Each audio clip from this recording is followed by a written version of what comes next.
All right, let's dive right into this. We're talking about the epic story of a Na'vi who was raised by their greatest enemy. Yeah, you heard that right. A massive corporation dead set on taking over Pandora. It's this incredible journey of a kid torn between two completely different worlds, who has to dig deep, rediscover a lost heritage, and ultimately unite a people to fight for the very soul of their planet. So that chilling voice you're hearing, that's Director Mercer. He's the big boss at the Resources Development Administration, the RDA. And he's talking to a group of Na'vi children that he's basically raised in captivity. He's twisting their whole history, trying to make it sound like he saved them, when really, he's just brainwashing them. With just a few sentences, he's trying to completely erase their past and lock down their future. And this, right here, this really just captures the heart of the conflict, doesn't it? On one hand, you've got all the cold, hard logic of the RDA, stuff like Earth economics, supply and demand, human weapons. But then, on the other side, you have these little flashes, these fragmented, almost haunting memories of a Na'vi heritage, a mother's song chord, dreams of Iwa, a language that's just fading away. It's the ultimate identity crisis. They're literally a person torn between two worlds. So, let's get into it. Our story kicks off inside this, well, let's call it a school run by the RDA. It's got this official-sounding name, the Ambassador Program. But make no mistake, this was not about education or some kind of cultural exchange. No way.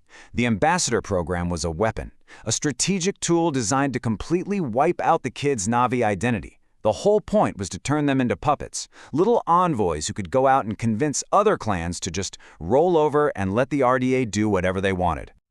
But then, everything gets turned on its head. Remember the events of the first Avatar movie? When Jake Sully flips sides and joins the Na'vi? Well, that sends massive shockwaves all across Pandora. And in all that chaos, with the RDA scrambling to evacuate, a small window opens up. A desperate chance for freedom.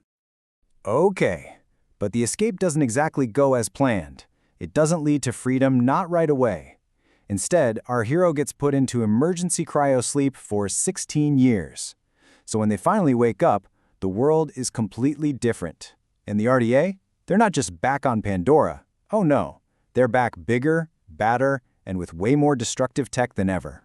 So you can just imagine, after waking up from a 16-year nap and finally escaping the RDA for good, they're completely lost, a total stranger on their own home world. But in that moment of pure isolation, something clicks.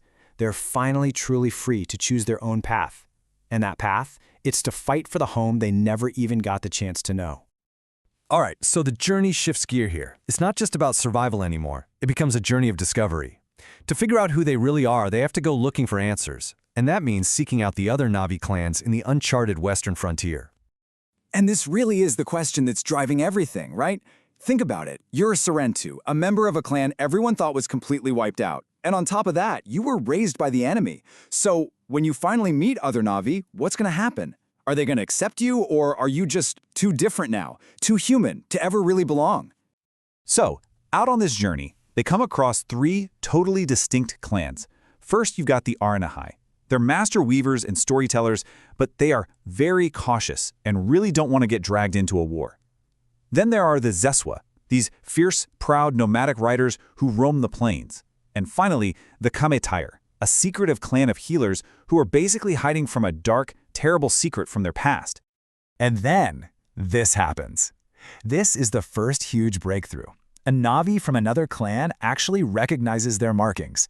For the very first time, our hero hears their clan name, Sarentu, spoken by someone who actually remembers them. Can you imagine? It's this incredible moment of validation. It proves their past is real, and they actually have a place in the story of Pandora. But look, just knowing your name isn't enough, is it? Knowing who you are and actually being accepted, those are two completely different battles. To build any kind of resistance against the RDA, they're going to have to earn trust, and they have to do it one clan at a time. And you don't earn that trust with words, you earn it with action. Our Sarentu has to prove their worth by getting their hands dirty, by helping each clan fight the RDA threat on their own turf.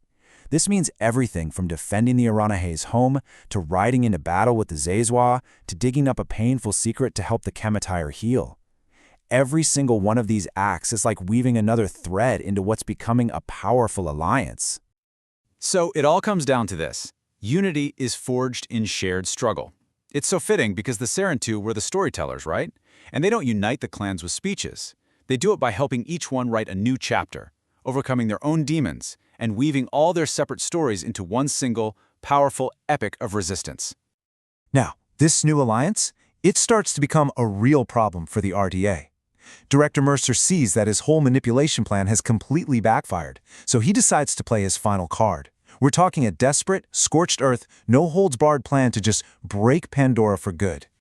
And the RDA's endgame is just brutal. I mean, absolutely cold-blooded. Mercer's plan isn't just about winning a war against the Na'vi anymore. He's aiming for ecocide. He wants to deploy this massive drill, drive it right into the heart of Pandora, and literally fracture the ecosystem, poison the land from the inside out, and sever their sacred connection to Iowa forever. But this is where it all comes together. The clans, now truly united, respond as one. It's this beautiful culmination of everything they've built. You've got the Iranafe using their intimate knowledge of the forest for guerrilla strikes.